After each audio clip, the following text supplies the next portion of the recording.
We really enjoyed our harvest of sweet corn this summer, but that time has passed by and we harvested some of the remaining stalks and shocked them up into a bunch like this to save for decoration later this fall.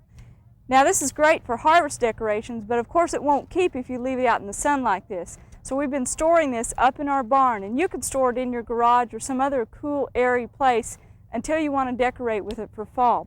Well, the remainder of the corn stalks were chopped up and tilled into the soil. We waited a while, a couple weeks, and have let that rest and settle. And I just finished planting some acorn squash down this side of this garden bed.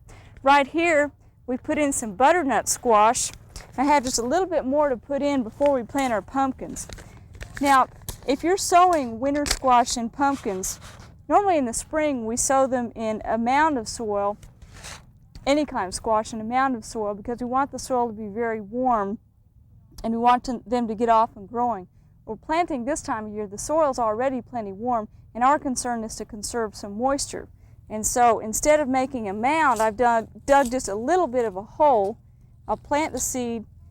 I'll still cover it with maybe a quarter to a half an inch of soil. You still don't want to cover them too deeply, but leave a bit of a depression so that you can have some moisture collect there and get the seed off to a good start.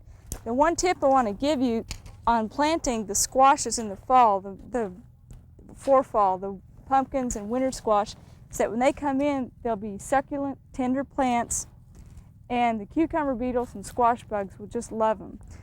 Squash bugs' favorite plant is the zucchini, but perhaps their second favorite are pumpkins. Now the variety of pumpkin I'm planting is jack-o'-lantern. That should give us some nice sized pumpkins for Halloween use. Now I'm planting the jack-o'-lantern pumpkins on this side of the bed, and the reason for that is that our watermelons are just starting their harvest season. In a few weeks we'll be pulling those plants up, and these vines will be taking up a lot of space, and we can direct them off in that direction. They'll have plenty of room to spread out. One last tip on planting squashes in general this time of year is that they still love warm seasons, so don't wait too late into the year to plant them. You still have plenty of time. In fact, a couple of weeks from now, you can still do second plantings of zucchini and yellow crookneck squash, because they'll begin to bear very quickly. And as you know, because they're summer squash, we pick them in the immature stage. But if you want pumpkins for Halloween, make sure you get them in the ground right now so they'll be harvested on time.